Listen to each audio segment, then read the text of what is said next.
legado silencioso. El misterio del Cedar Estate y la última jugada de la reina. ¿Extrañas a tu abuela? La pregunta parecía sencilla, y la respuesta también. Sí, la extrañaba. Especialmente en Windsor. Allí, entre tazas de té y conversaciones tranquilas, el recuerdo de una abuela no era el de una reina distante, sino el de alguien cercano. Para el príncipe, Windsor no era solo un castillo, era ella. Sin embargo, el 3 de febrero de 2026, un breve comunicado de 2 párrafos emitido por el Palacio de Buckingham cambió silenciosamente el equilibrio interno de la monarquía británica. El anuncio parecía modesto, casi burocrático, pero su contenido resonó como una detonación silenciosa en los círculos reales y en los despachos legales de todo el Reino Unido. El heredero designado de una de las propiedades más secretas y significativas de la historia privada de la monarquía sería el príncipe William. No se trataba de Sandringham, tampoco de Balmoral ni de Windsor. Era algo más antiguo, más oculto, algo que había permanecido deliberadamente fuera de la vista pública durante décadas. El Cedar Estate. La noticia sorprendió incluso a quienes habían pasado años estudiando la estructura patrimonial de la corona. Y dentro del propio palacio, la reacción fue aún más intensa. Cuando Camila y su hijo Tom descubrieron la magnitud de lo que se había transferido, y, sobre todo, lo que se había decidido no compartir.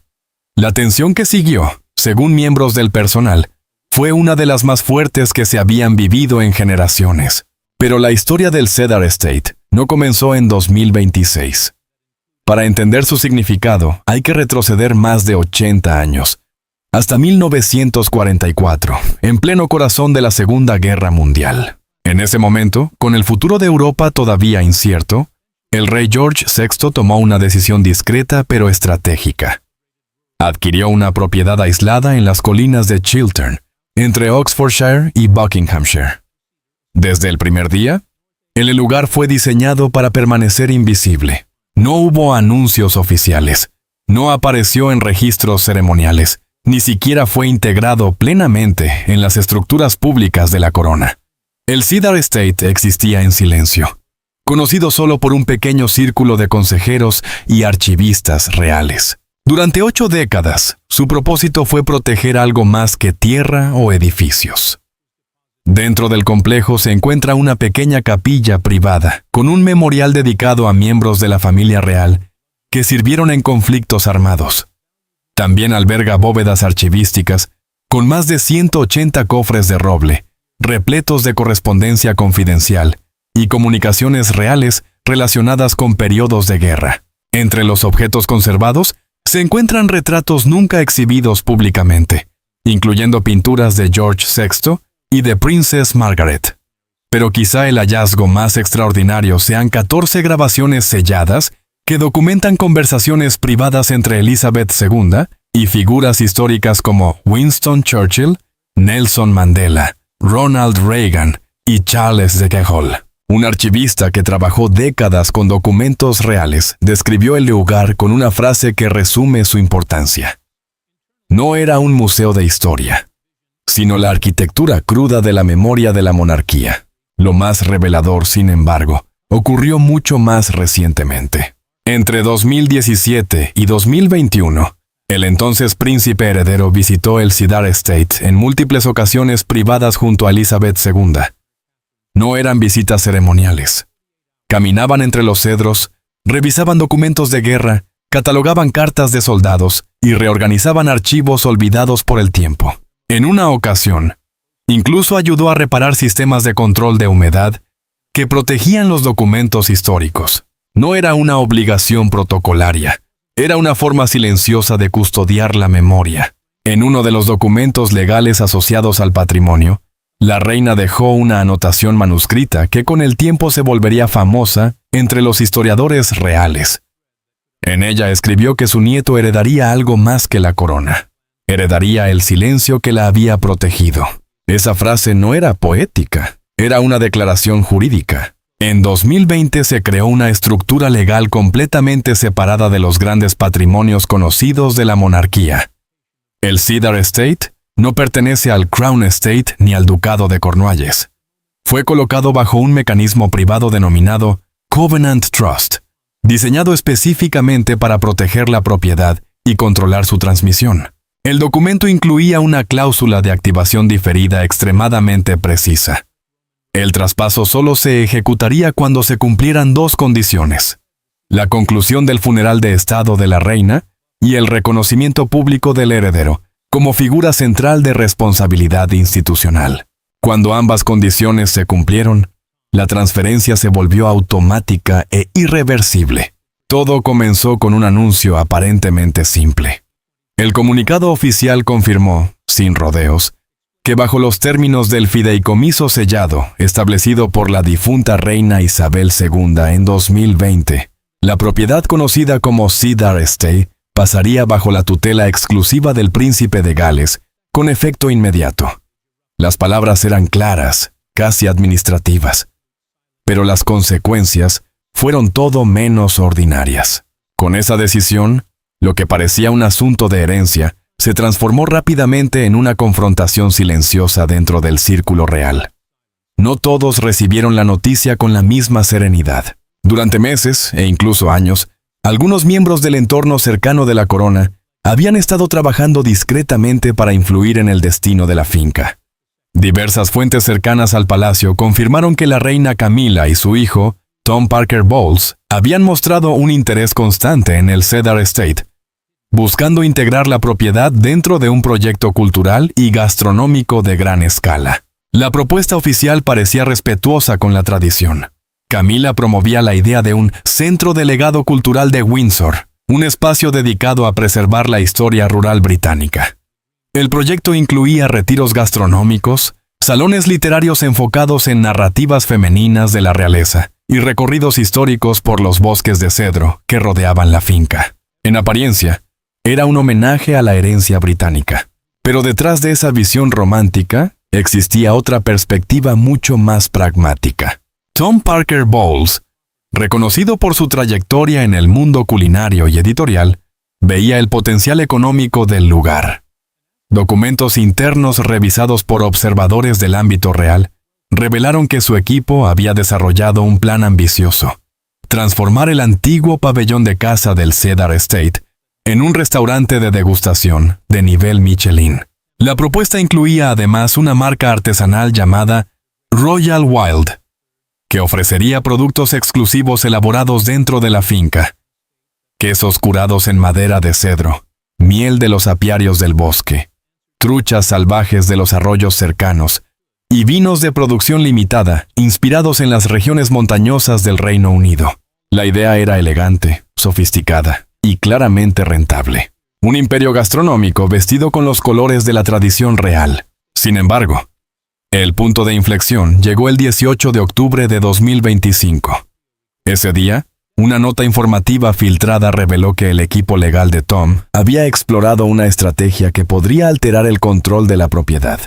El plan consistía en solicitar la reclasificación de partes del Cedar Estate bajo leyes de patrimonio cultural público, argumentando que sus orígenes relacionados con la Segunda Guerra Mundial justificaban una protección histórica especial. De haberse aprobado, esa reclasificación habría debilitado la autoridad exclusiva del príncipe de Gales sobre la finca y podría haber abierto la puerta a un modelo de gestión compartida entre fundaciones, donantes y organismos culturales. La pregunta que muchos dentro del palacio comenzaron a hacerse era inevitable. ¿Se trataba realmente de preservar el patrimonio o de redirigir su control? En noviembre de 2025, la tensión aumentó cuando Camila organizó una recepción privada cerca de Henley-on-Thames. A la reunión asistieron donantes culturales, críticos gastronómicos e historiadores del arte. Oficialmente, el evento celebraba la sostenibilidad rural, pero algunos invitados recordaron algo diferente. Según uno de ellos, la reunión funcionó como un ensayo preliminar para presentar un modelo de administración público-privado del Cedar Estate. La propuesta permitiría que la fundación de Camila, junto con inversores externos, participara en la gestión de la propiedad. El príncipe de Gales fue informado del evento. Su respuesta fue breve, educada y firme. Declinó participar. 3 semanas después ocurrió algo que cambió por completo el panorama. El príncipe activó formalmente el Covenant Trust, creado por la reina Isabel II, consolidando su autoridad sobre el Cedar Estate.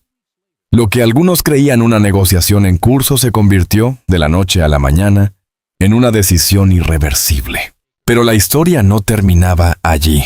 El 31 de enero de 2026, otro movimiento silencioso apareció en los registros de tierras del Reino Unido. La propiedad conocida como Northaker Hall, una extensa finca de aproximadamente 1.200 acres, situada entre los antiguos setos de Wiltshire y las colinas ondulantes de Berkshire, había sido transferida discretamente. Durante décadas, Northaker Hall había sido un retiro real relativamente discreto. Allí se celebraban fines de semana de caza y reuniones diplomáticas privadas durante el reinado de Isabel II. Sin embargo, su valor iba mucho más allá de su belleza natural. Con una historia que se remontaba a más de 8 siglos, ingresos agrícolas estables y derechos potenciales de licencias comerciales asociados a su legado histórico, la propiedad era considerada por analistas patrimoniales como uno de los activos más estratégicos dentro del portafolio real. Lo sorprendente no fue la transferencia en sí, fue el momento en que se realizó. Documentos fechados. El 8 de septiembre de 2022. Apenas semanas antes del fallecimiento de la reina, revelaron que Isabel II había reclasificado Northaker Hall. La finca dejó de ser un activo compartido de la corona para convertirse en una posesión personal de la soberana. Ese cambio legal le permitió transferir la propiedad directamente a través de su testamento. En uno de los anexos del documento, la reina escribió una frase que muchos consideran profundamente simbólica: que Northaker permanezca con el hijo que carga con el peso de nuestro futuro. Que no sea solo refugio, sino santuario. En julio de 2025, un estudio de viabilidad comercial estimó que los derechos de licenciamiento de la propiedad conocida como Northaker Hall podrían alcanzar más de 48 millones en una década.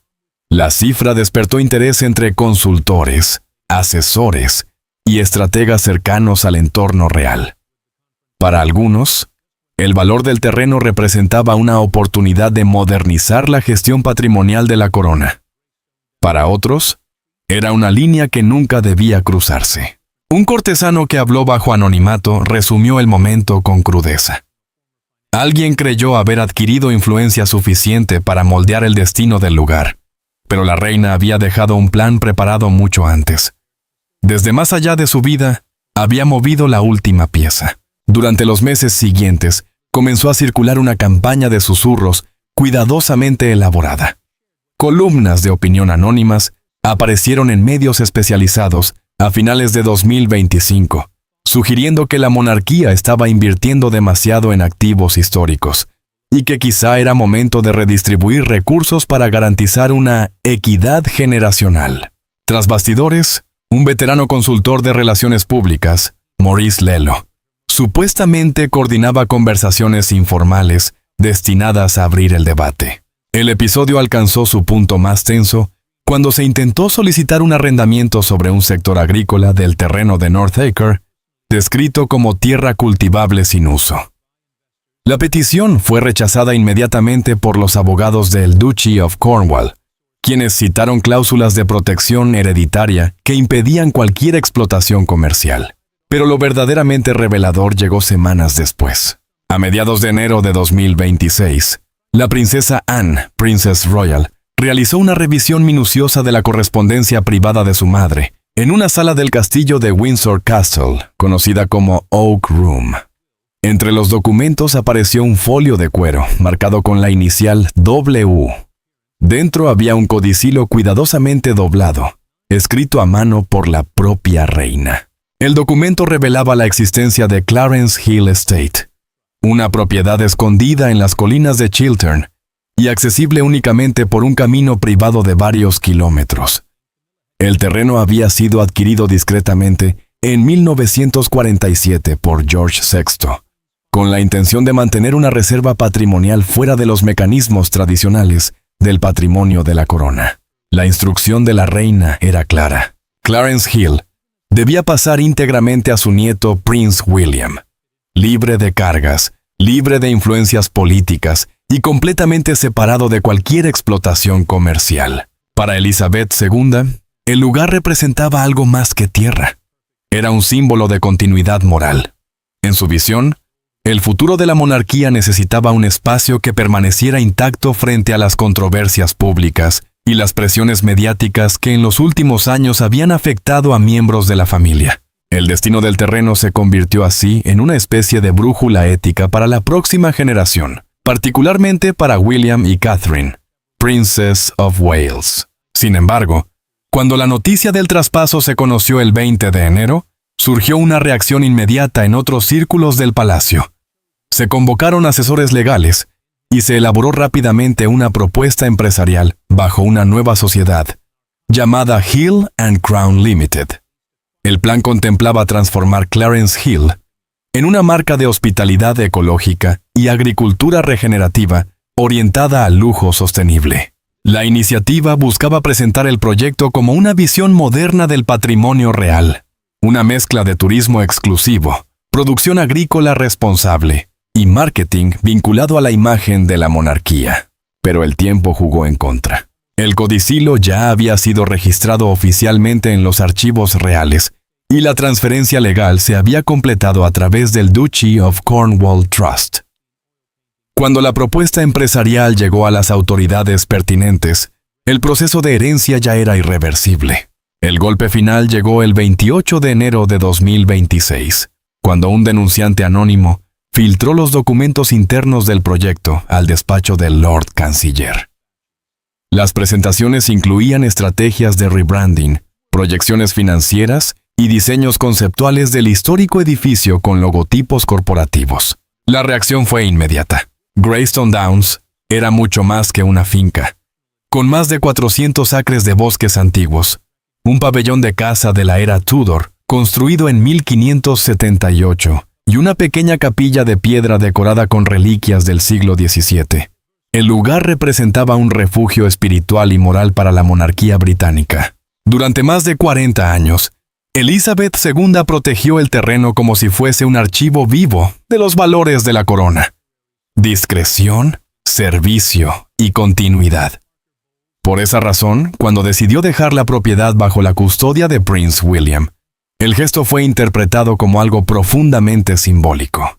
No se trataba únicamente del heredero del trono, sino del heredero de una forma particular de ejercer la responsabilidad, con moderación, respeto por la historia y una administración cuidadosa del patrimonio. Sin embargo, no todos veían el lugar bajo la misma luz. Un proyecto ambicioso y polémico. De acuerdo con documentos filtrados desde círculos financieros cercanos a la familia real, la propiedad estaba valorada en aproximadamente 80 millones de libras. Esa cifra despertó el interés de quienes imaginaban un futuro completamente distinto para el lugar. Entre las ideas que circularon en ciertos entornos privados, se hablaba de convertir la finca en un exclusivo santuario ecológico de lujo.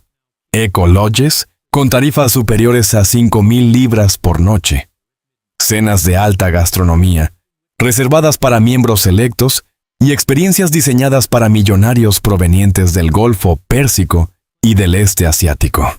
El concepto era audaz: transformar un patrimonio histórico en una marca global asociada a la realeza británica. Para hacerlo posible, se exploraron posibles vacíos legales en el testamento de la reina. Algunos asesores jurídicos estudiaron si era viable establecer una custodia compartida o algún tipo de colaboración patrimonial que permitiera explotar comercialmente el terreno. Pero la estrategia encontró un obstáculo inesperado. El punto de inflexión llegó cuando Princess Anne interceptó un intercambio de correos electrónicos entre asesores legales vinculados a la propuesta y miembros influyentes de la Cámara de los Lores. Tras revisar el contenido, Anne compartió la información con Prince William.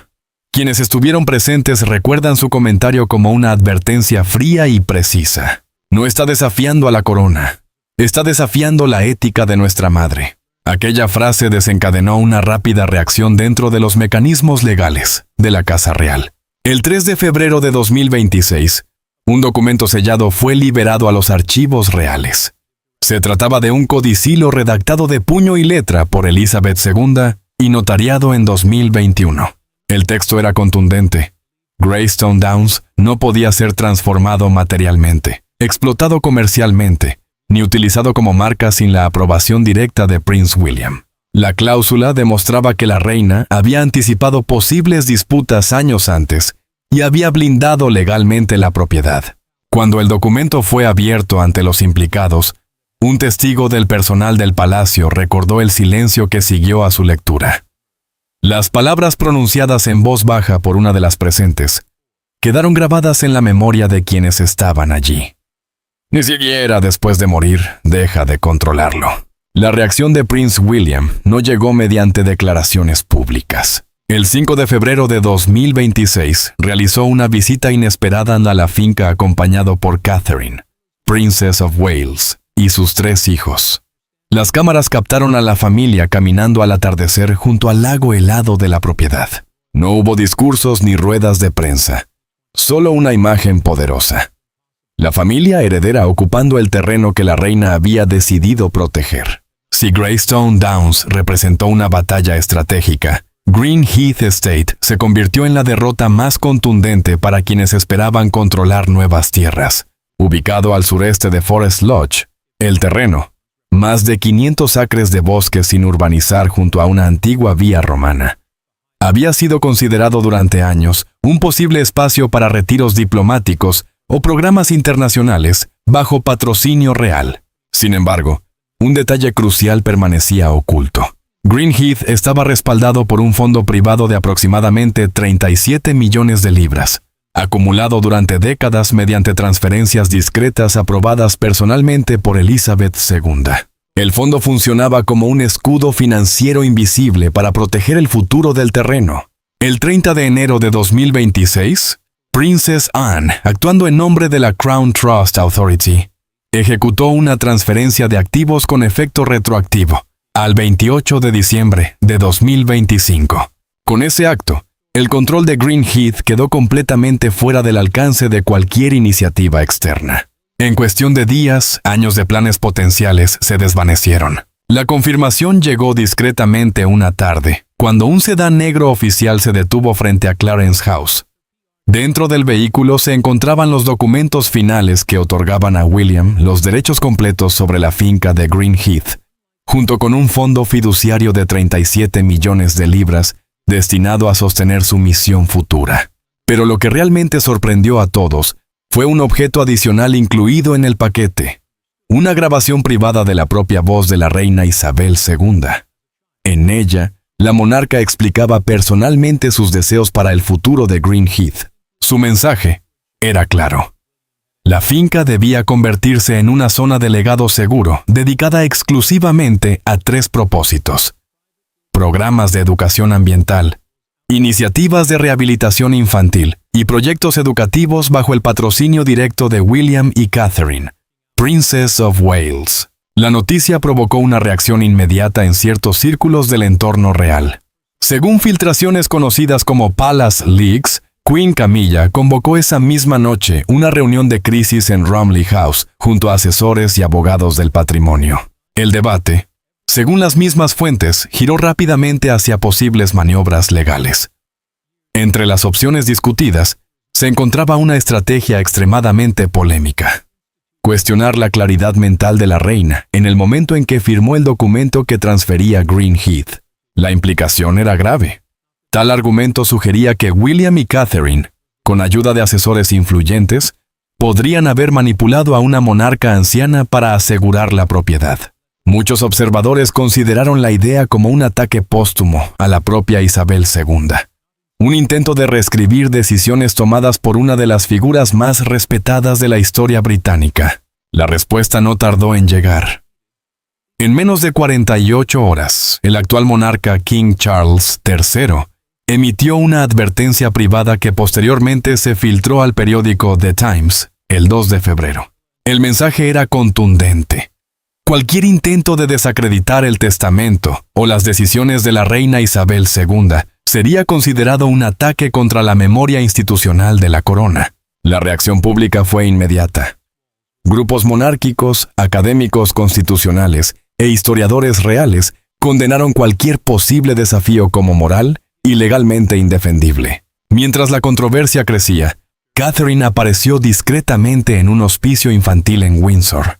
Sin declaraciones ni confrontaciones públicas, su presencia transmitió un mensaje poderoso. La imagen de compasión y dignidad contrastó con los rumores de intrigas legales que circulaban en la prensa. Al día siguiente, a las 9:46 de la mañana, William llegó solo a las puertas de Greenheath. Vestía un sencillo abrigo de lana azul marino y estaba acompañado únicamente por un asistente. No había cámaras, ni prensa, ni ceremonia oficial. Allí firmó el acta fundacional del Greenheath Royal Future Trust, cerrando permanentemente la finca a cualquier explotación comercial y estableciendo un marco ético inspirado en la visión ambiental de la reina Isabel II. Cuando el acto estaba concluyendo, un Rolls Royce apareció en el límite occidental de la propiedad. De él descendió Camilla, con gafas oscuras y una carpeta negra en la mano. No habló, no se acercó. Simplemente observó en silencio cómo el proyecto que había intentado cuestionar se consolidaba oficialmente. Su asesor Tom Parker nunca apareció. Horas después, el equipo de relaciones públicas de la reina consorte emitió un breve comunicado afirmando que apoyaba la reafirmación del legado de Isabel II. Sin embargo, aún quedaba una revelación final. El 3 de febrero, un sobre de cuero sellado con el cifrado real de Isabel II fue entregado oficialmente a la primera ministra Harriet Shawcross. En él se confirmaba la transferencia de otra propiedad, Oakitch Estate. A diferencia de otras residencias reales como Balmoral Castle o Sandringham House, Oakitch no estaba regulada por el Crown Estate. Era una propiedad privada protegida por una cláusula especial del testamento de la reina. Con un valor estimado de 18 millones de libras, Oakitch era mucho más que un activo financiero. Durante décadas, fue el refugio personal de Isabel II durante momentos de tensión familiar. También fue el lugar donde William pasó muchos veranos de su infancia, y donde, según relatos familiares, comenzó a comprender el peso del deber real. En la biblioteca privada de la finca, una última entrada en el diario personal de la reina, guardada junto a la banda prensada, resumía su deseo para el futuro. Cuidar el legado con responsabilidad y visión. Aquella misma tarde, el príncipe William, Prince of Wales, acompañado por Catherine, Princess of Wales, y sus 3 hijos, Prince George of Wales, Princess Charlotte of Wales y Prince Louis of Wales, recorrieron por primera vez la finca de Oakitch como sus nuevos guardianes. No se trataba de una visita ceremonial ni de un evento mediático. Era, según quienes estuvieron presentes, un momento íntimo, casi familiar, en el que la historia parecía respirarse entre los muros antiguos y los senderos helados del lugar. George, curioso como cualquier niño ante un territorio lleno de ruinas y torres antiguas, subió hasta lo alto de una vieja torre de vigilancia, desde la que podía verse gran parte de la propiedad cubierta por la escarcha del invierno. Desde allí, mirando el horizonte, hizo una pregunta sencilla a su padre. ¿Esto será nuestro para siempre? William no respondió de inmediato. Observó el paisaje durante unos segundos antes de contestar con serenidad. Mientras lo protejamos. La respuesta, según los testigos, reflejaba perfectamente la filosofía que había guiado a su abuela durante décadas. Y esa filosofía se hizo aún más evidente poco después, cuando llegó una carta del abogado personal de la reina, Sir Jonathan Arborfield. En su interior había un último fragmento escrito por la propia Isabel II, un mensaje breve pero contundente.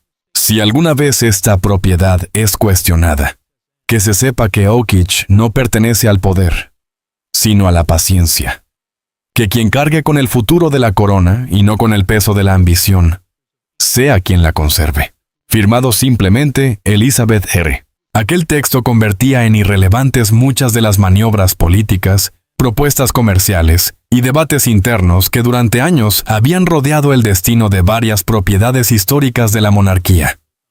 Lo que la reina había construido no era solo una herencia, sino una arquitectura legal extraordinariamente sólida. Durante sus últimos años, Isabel II diseñó un sistema de fideicomisos, cláusulas y convenios sellados, que protegían determinados bienes históricos de cualquier intento de comercialización agresiva o de uso corporativo.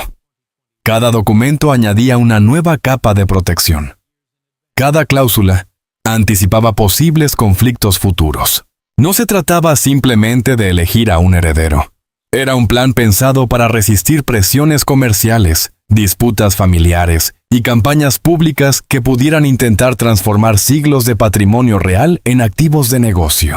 La reina había observado con atención la evolución de la institución y del mundo moderno. Sabía que la presión por convertir propiedades históricas en proyectos turísticos o corporativos podía ser enorme.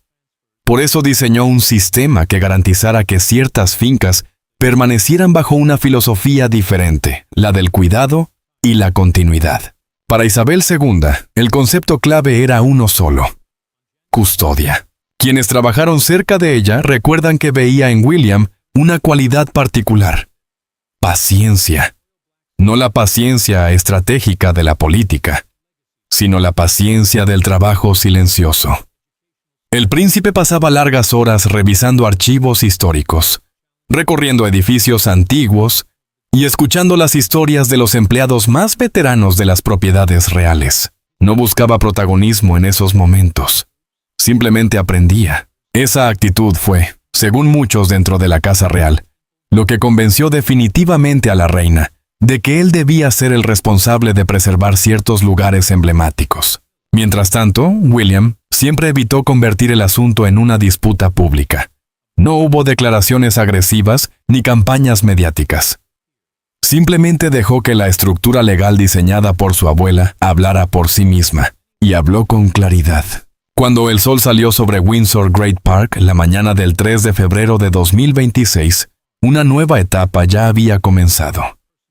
No hubo ceremonias grandiosas ni anuncios espectaculares.